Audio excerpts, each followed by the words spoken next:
Assalamualaikum warahmatullahi wabarakatuh.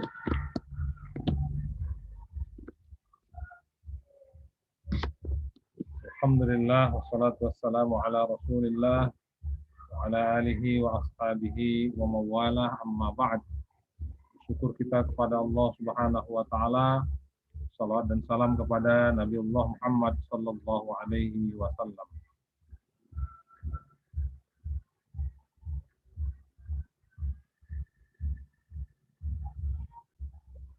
Baik saudara-saudara sekalian, hari ini kita masuk kepada pertemuan yang kelima.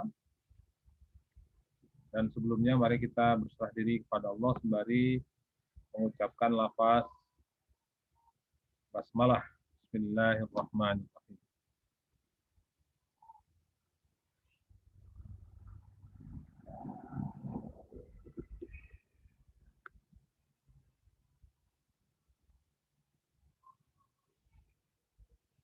Baik saudara-saudara sekalian, kita masuk kepada materi.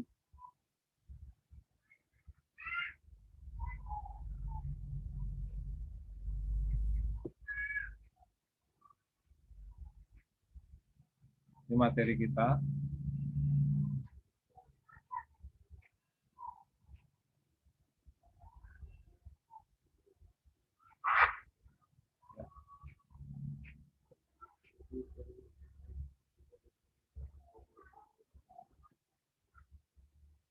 Pertemuan yang kelima, kita lanjutkan materi kita. Ya, ini tentang manfaat membaca Al-Quran. Jadi membaca Al-Quran itu ada manfaatnya. Dan menurut Al-Hafidz Al-Mundhiri, setelah mengemukakan beberapa hadis yang berkaitan dengan tilawatul Quran, menyimpulkan manfaat dari tilawatul Quran atau khulasatu samarati qiraatil Quran dalam kitab At-Targhib wa Tarhib jilid 3 halaman 358 sebagai berikut. Kesimpulan dari beliau dalam kitabnya tentang manfaat membaca Al-Quran, yang pertama adalah membaca Al-Quran itu ditempatkan pada tempat orang-orang yang besar. Tempatnya itu adalah tempat orang-orang yang besar, utama lagi tinggi derajatnya. Ini manfaat yang pertama. Selanjutnya, pembaca Al-Quran itu memperoleh kebajikan dari setiap huruf yang dibacanya dan bertambah tinggi derajatnya di sisi Allah Subhanahu wa Ta'ala. Setiap huruf yang dibaca itu ada nilai dan punya nilai juga di sisi Allah Subhanahu wa Ta'ala berupa derajat, ya, derajat dari bacaan Al-Quran tersebut. Kemudian yang ketiga, membaca Al-Quran itu, membaca Al-Quran dilindungi rahmat Allah Subhanahu wa Ta'ala, dikelilingi oleh malaikat yang diturunkan Allah Subhanahu wa Ta'ala untuknya. Kemudian pembaca Al-Quran itu mendapat ketenangan dan ketentraman. Ini kesimpulan yang ketiga. Kemudian kesimpulan yang keempat, membaca Al-Quran itu hatinya mendapat nur dari Allah Subhanahu wa Ta'ala, terpelihara dari kegelapan hari kiamat, dan terlepas dari segala macam kesukaran. Nah, ini manfaatnya. Ya. Ini kesukaran-kesukaran yang dihadapi atau masalah-masalah yang dihadapi itu akan terlepas. Artinya ada solusi bagi siapa? Bagi pembaca Al-Quran. Di hari kiamat, ya, terlepas dari kegelapan. Ya. Karena apa? Karena hatinya mendapat nur dari Allah Subhanahu wa Ta'ala. Kemudian pembaca Al-Quran itu baunya harum, rasanya manis, disenangi oleh orang-orang yang saleh yang ingin menghirup kewangian baunya. Bila ia membaguskan bacaannya dan memperbaiki hafalannya, maka naiklah derajatnya, menyamai malaikat yang abrar, yang baik, dan dihimpunkan Allah Subhanahu wa Ta'ala nanti di hari kiamat bersama orang-orang yang mendapat nikmat dari Allah. Siapa saja orang-orang yang mendapat nikmat dari Allah itu, dan pembaca Al-Quran ada di antara mereka, ya, orang-orang yang mendapat nikmat Allah itu dari kalangan para nabi, kemudian orang-orang yang siddiqin, orang-orang yang jujur, orang-orang yang benar, kemudian kalangan syuhada, ya, orang-orang yang mati syahid, dan kelompok orang-orang salihin. Salah satu di antaranya adalah pembaca Al-Quran karena kemahirannya membaca Al-Quran. Selanjutnya, pembaca Al-Quran tidak merasa susah pada hari kiamat. Kenapa dia tidak susah pada hari kiamat? Karena ia dalam pemeliharaan Allah, dan kalam Allah itu memberi faedah kepadanya di dunia. Jadi di hari kiamat dia mendapat manfaat dari Al-Quran itu, begitu juga manfaat yang dirasakannya ketika hidup di dunia. Kemudian pembaca Al-Quran itu juga merupakan rahmat bagi kedua orang tuanya, dan mendapat nur yang bercahaya di hari kiamat karena bacaan anaknya. Ya. Jadi Al-Quran itu bisa menolong, baik bagi dirinya, terutama bagi kedua orang tuanya. Karena kedua orang tuanya yang mengajarkannya atau yang memfasilitasi belajarnya seorang anak. Belajar dalam hal ini adalah belajar Al-Quran. Dan itu merupakan amal soleh, ya. Walaupun mungkin ada orang tua yang tidak langsung mengajari Al-Quran, tapi mungkin mendatangkan guru, memasukkan putra-putrinya ke sekolah-sekolah yang di dalamnya ada pembelajaran Al-Quran. Nah, ini ada manfaatnya, ya. Ada manfaat, faedahnya. Kemudian pembaca Al-Quran mendapat kedudukan yang tinggi di dalam surga, dan ia akan memperoleh puncak kenikmatan surga. Nah, di surga juga Allah tempatkan di tempat yang layak, yang tinggi, dan memperoleh nikmat, ya, puncak kenikmatan surga. Apa puncak kenikmatan surga? Bertemunya hamba Allah dengan Khalik, dari Allah Subhanahu wa Ta'ala. Inilah puncak kenikmatan di surga. Kemudian membaca Al-Quran dirindukan oleh orang-orang yang soleh. Orang-orang soleh itu sangat rindu kepada orang-orang yang pandai membaca Al-Quran. Dan mereka ingin mendapat derajat yang tinggi di sisi Allah, serta mereka ingin beramal seumpama pembaca Al-Quran. Nah, ini dia manfaatnya. Kemudian membaca Al-Quran itu dikelilingi oleh malaikat yang berdoa dan memohonkan keampunan dan ketinggian.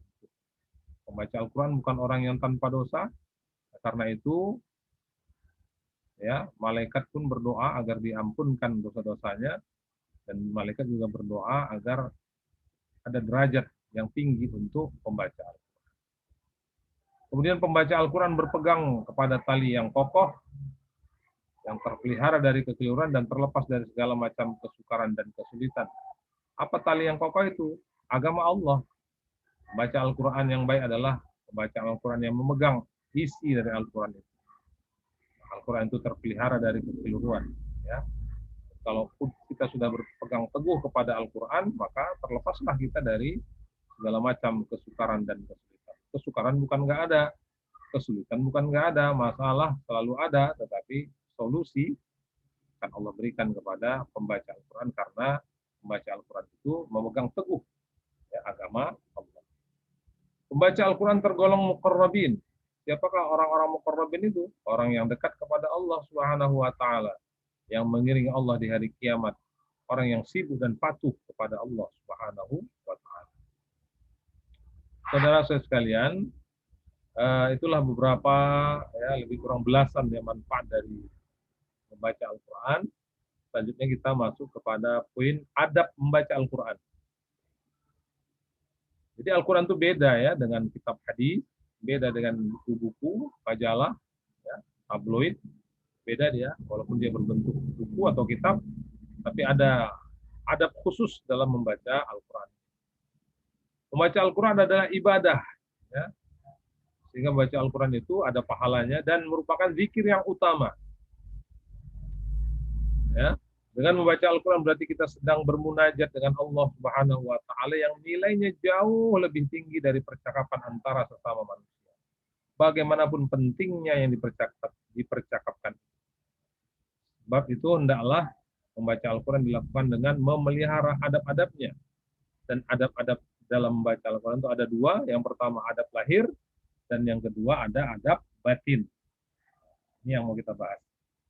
Baik saudara-saudara sekalian, kita perhatikan pendapat atau buku-buku atau tulisan-tulisan, ya misalnya Imam Al-Ghazali, kemudian Al-Hafiz Al-Mundhiri, Imam An-Nawawi, dan lain-lain, masing-masing telah menuliskan dalam kitab karangan mereka, sebagaimana ada yang dikutip oleh Profesor T.M. Hasbi As-Siddiqi, ya, tentang adab membaca Al-Quran ini dalam bukunya Pedoman Zikir dan Doa. Ini di sana dilihat, ya, ada adab membaca Al-Quran, ya, yang punya dasar yang kuat dari kitab Allah dan sunnah Rasulullah SAW. Ya. Yang pertama adalah adab-adab lahir. Kita akan membahas beberapa adab-adab lahir dalam membaca Al-Quran. Secara zahir ya. Nanti ada batin. Secara batin ya, secara ruhani. Secara lahir ya, membaca Al-Quran itu hendaknya dengan berwudu. Ya. Itu adabnya, berwudu. Walaupun memang tidak dimakruhkan membaca Al-Quran bagi orang yang sudah berhadas. Ya. Tapi sebaiknya orang tersebut suci. Dalam hal ini suci dari hadas dan najis. Ya. Bersuci dari hadas itu setidaknya dengan berwudu. Ya, membaca Al-Quran itu setidaknya dengan berwudu. Itu adab. Jadi kalau kita tidak berhadas, ya tentunya sudah beradab kita dengan baca Al-Quran itu dengan cara berwudu. Kemudian yang kedua, membaca Al-Quran di tempat yang bersih dan tempat yang mulia. Di mana itu? Terutama di dalam masjid. Dan juga dengan memakai pakaian yang bersih. Jangan pula sudah di masjid, tempatnya oke, tempatnya mulia, ya. Tetapi pakaian kita tidak bersih. Nah, ini juga tidak adab. Ya, tidak termasuk adab. Jadi pakaian dan tempat itu juga harus bersih. Bukan berarti tidak boleh membaca di tempat yang lain, ya, selama dia bersih dan pakaian juga kita bersih. Tapi yang utama itu adalah di dalam masjid. Dan yang ketiga, membaca Al-Quran sambil duduk dengan menghadap kiblat. Ini adab utamanya. Duduk, hadap kiblat. Mana kiblat? Kita hadapkan wajah kita ke kiblat. Kita tundukkan kepala, sopan santun, dan dalam sikap yang tenang, tidak gerasa gerusu, ya, tidak terburu-buru. Walaupun memang dibenarkan membaca Al-Quran sambil berdiri atau sedang berbaring, karena membaca Al-Quran itu juga zikir, dan zikir itu bisa dilakukan sambil berdiri, duduk, dan berbaring. Tapi yang utama itu, ya, bagaimana telah diterangkan, bahwa baca Al-Quran itu adab utamanya adalah sambil duduk dan menghadap kiblat. Kemudian yang keempat, membersihkan mulut terlebih dahulu dengan menyikat gigi dan sebagainya. Membaca Al-Quran itu tidak sama dengan membaca yang lain. Ya. Seolah-olah kita sedang berdialog dengan Allah Subhanahu wa taala, bermunajat dengan Allah Subhanahu wa taala. Maka maksimalkan diri, ya, dan hati kita, jiwa dan raga kita. Raga kita bersih, pakaian kita bersih, mulut kita bersih. Nah, itu juga termasuk adab. Kemudian yang kelima, membaca dengan suara dan lagu yang bagus, terjauh dari riya. Suara bagus, lagu bagus, niat juga harus bagus. Jangan sampai riya. Menjaga agar lagu dan bacaan tidak keluar dari ketentuan ilmu tajwid, tapi jangan sampai karena suara dan lagu yang bagus, ya, ilmu tajwid dilanggar. Tidak boleh. Melakukan baca Al-Quran secara berlebih-lebihan, lagunya ke sana kemari, tapi rusak mat dan makhrajnya, ini haram hukumnya. Jadi ibaratnya dalam baca Al-Quran itu lagu itu kopralnya, tapi kalau tajwid, fasoha itu adalah jenderalnya. Maka yang utama itu apa? Tajwidnya, ya, makhrajnya. Adapun lagu itu termasuk bagian dari adab, ya, adab. Seandainya makharijul huruf dijaga, mat dan lain-lain sebagainya dijaga, tapi mungkin suaranya biasa saja, itu tidak apa-apa. Tapi kalau suaranya bagus, lagunya bagus, tajwid hancur, fasoha hancur, mat hancur, ini haram. Tetap harus dijaga. Ada keseimbangan. Kalau bisa, suara bagus, lagu bagus, niat bagus, ya, tajwid juga, fasohanya juga bagus. Ini sempurna, ya. Kemudian yang keenam, mentafkhimkan suara, yakni membaca dengan suara yang agak keras, dijaharkan, diperdengarkan. Jika takut datang ria, maka sebaiknya membaca dengan suara agak pelan. Tapi kalau khawatir kita karena suara kita keraskan, kemudian khawatir datang ria, ya, pelankan. Demikian juga jangan sampai mengganggu orang yang sedang sholat. Walaupun kita jaharkan, jangan sampai mengganggu orang sholat atau orang yang sedang tidur. Ya, orang yang sholat bisa terganggu bacaan sholatnya. Orang yang sedang tidur dengan bacaan Quran kita bisa terganggu tidurnya. Ini juga tidak dianjurkan. Jadi bagaimana kita mentafkinkan suara, ya, tapi juga jaga niat kita dan jangan sampai mengganggu orang lain, terutama orang yang sedang sholat, dan termasuk juga orang yang sedang tidur. Yang ketujuh, membaca dengan tartil. Ya, membaca dengan tartil, yaitu menyempurnakan, ya, hak-hak huruf, mat, panjang pendek bacaan, dan tidak terlalu cepat. Firman Allah Subhanahu wa taala, "Auzid alaihi warattilil Qur'ana tartila." Atau lebih dari seperdua itu, dan bacalah Al-Qur'an itu dengan tartil. Tartil itu perlahan-lahan. Tidak terlalu cepat, ya, tapi tartil, perlahan-lahan. Maksudnya bacalah Al-Qur'an itu dengan perlahan-lahan, jangan cepat, karena dengan demikian, ya, akan mudah memahami isinya dan meresapkan maksudnya ke dalam hati. Dengan perlahan-lahan itu kan paham kita, maknanya pun juga meresap ke dalam hati. Membaca Al-Quran itu penuh apa namanya, Al-Quran fastami'u istima' dan insat. Nah, itu sudah kita bahas pada pertemuan yang lalu, ya. Mendengar dengan istima', oleh insat, perhatikan dengan baik. Yang kedelapan, menghindarkan diri dari memutuskan bacaan karena berbicara dengan seseorang. Jangan sampai di tengah-tengah kita membaca Al-Quran, kita berbicara. Nah, itu tidak beradab. Al-Hulaimi menegaskan tidak disukai memutuskan bacaan Al-Quran karena hendak berbicara dengan seseorang. Karena tidak layak mementingkan kalam manusia dari kalam Allah Subhanahu wa Ta'ala. Ibnu Umar radhiyallahu an, menurut riwayatnya, bila ia sedang membaca Al-Quran, tidak pernah ia berbicara dengan seseorang sebelum selesai membaca. Tahan membaca. Jangan cerita, baca dulu sampai selesai, barulah kita boleh berbicara dengan orang lain. Tidak disukai ketika membaca Al-Quran itu tertawa-tawa. Tidak disukai ketika membaca Al-Quran itu apa? Bermain-main. Termasuk juga tidak disukai ketika membaca Al-Quran itu melihat sesuatu yang melalaikan. Nah, ini yang sering terjadi. Sambil baca Quran, sambil juga melihat handphone. Nah, ini zaman sekarang, ya.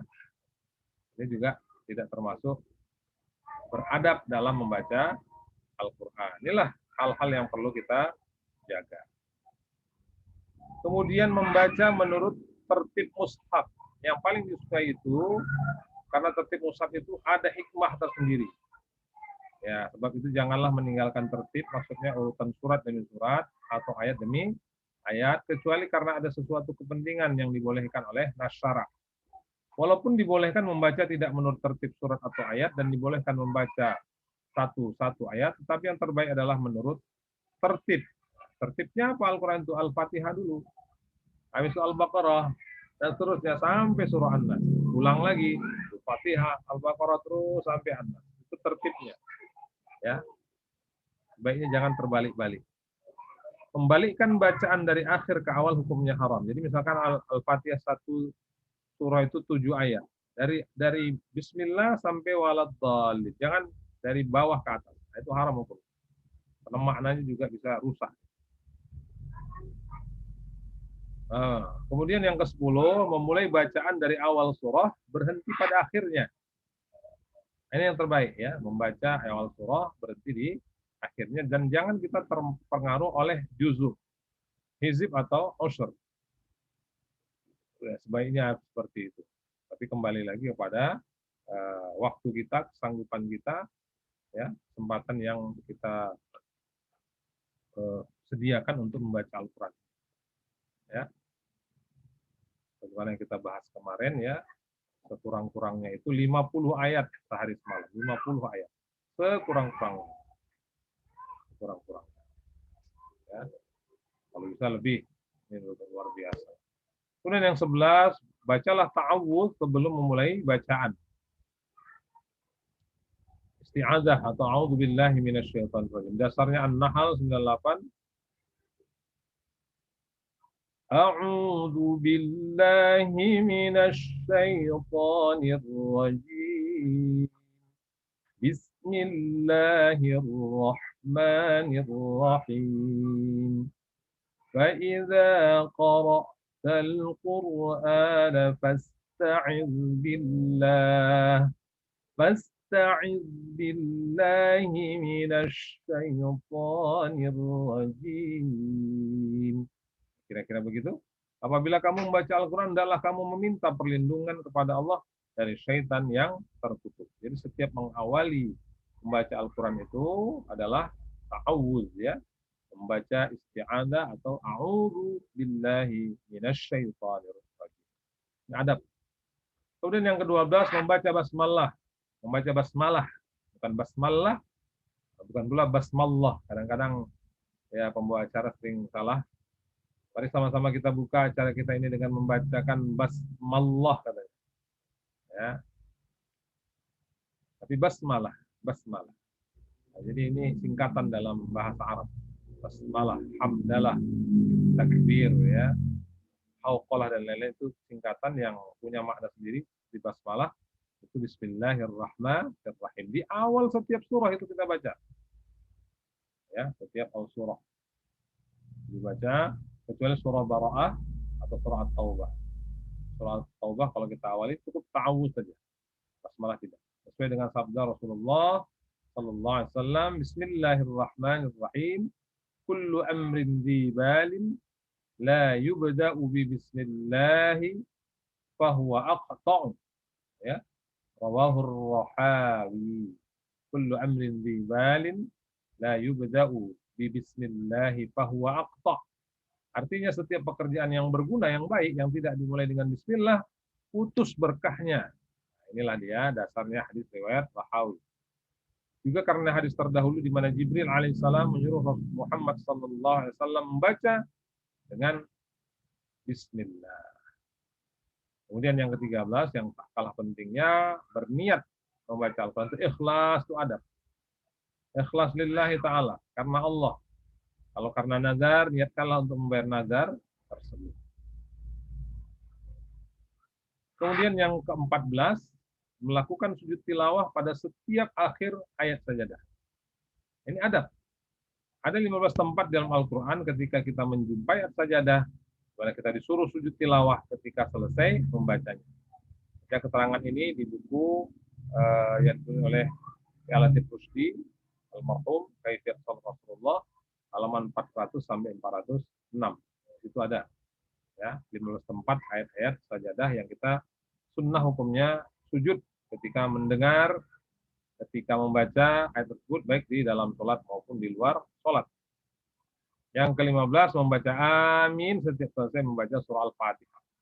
Ghairil maghdubi alaihim waladdallin.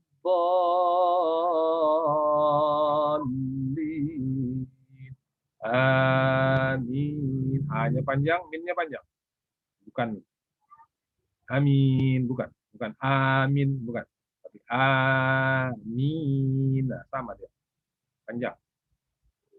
Menurut hadis Wa'il bin Hujur radhiyallahu an, aku mendengar Nabi SAW membaca ghairil maghdubi alaihim waladdallin, lalu mengucapkan amin, diperpanjang suara. Bukan amin, bukan amin, ya, tapi amin, ya. Hadis dari Ahmad, Abu Daud dan Tirmidzi. Wallahu alam. Baik saudara sekalian, nanti masih bersambung ya. Bersambung, kita akan lanjutkan beberapa poin lagi, kita masuk nanti ke adab batin, ada beberapa poin lagi adab lahir. Kemudian kita akan masuk ke fadilah atau keutamaan setiap surah dalam Al-Quran. Ya. Baik saudara sekalian, sebelum kita akhiri, ya seperti biasa, ada wajibat, ada tugas pekan kelima.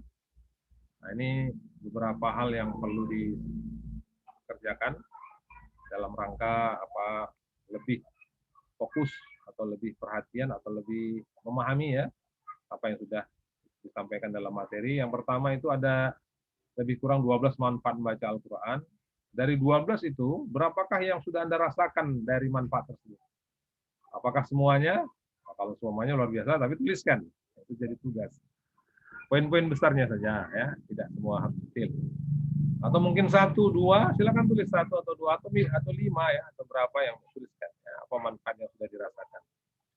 Ya, selama ini tentunya Anda pembaca Al-Quran juga, membaca Al-Quran bahkan mungkin ada yang sudah punya prestasi yang membanggakan ya.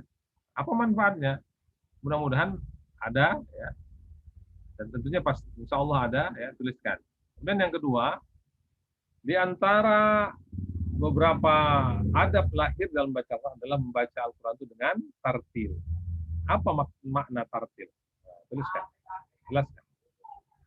Kemudian adab lahir dalam membaca Al-Quran itu diantaranya adalah membaca ta'awudz dan basmalah, kecuali membaca basmalah itu ya, maksud saya ini bukan ta'awudznya tetap, kecuali membaca basmalah itu tidak dilakukan ketika memulai surah apa. Ada satu surah dalam Al-Quran. Ya, sebutkan surah apa yang dimaksud dan apa sebabnya. Apa sebabnya? Kita tidak membaca basmalah, hanya membaca ta'awudz saja. Ya. Kemudian yang keempat, bacakan surah An-Nahl 98 dengan voice note. Kemudian di dalam ayat tersebut ada beberapa hukum ra ya, ahkam ra. Nah, jelaskan ahkam ra-nya. Ra ini tebal, ra ini tipis. Ya, tebal atau tipis itu apa istilah tajwidnya ya. Kemudian yang terakhir, bacakan hadis tentang membaca basmalah ya, yang diberikan oleh Ar-Rahawi dengan voice note kemudian kirim ke WAG. Baik saudara sekalian, sampai pertemuan kelima ini saya perhatikan masih belum ada yang berdiskusi di grup WAG ya. Saya berharap pertemuan kelima ini sudah ada hal-hal yang kita diskusikan, nanti saya jawab, kalau yang bisa saya jawab langsung di WAG kelas masing-masing ya. Mudah-mudahan ini bisa menambah pemahaman kita. Di sana sini ada kekurangan, mohon beri perbanyak maaf, ada salah ketik dan salah penjelasan. Atas segala perhatian saya ucapkan terima kasih ya. Dan saya akhiri dengan nasrun minallah wa fathun qarib. Assalamualaikum warahmatullahi wabarakatuh.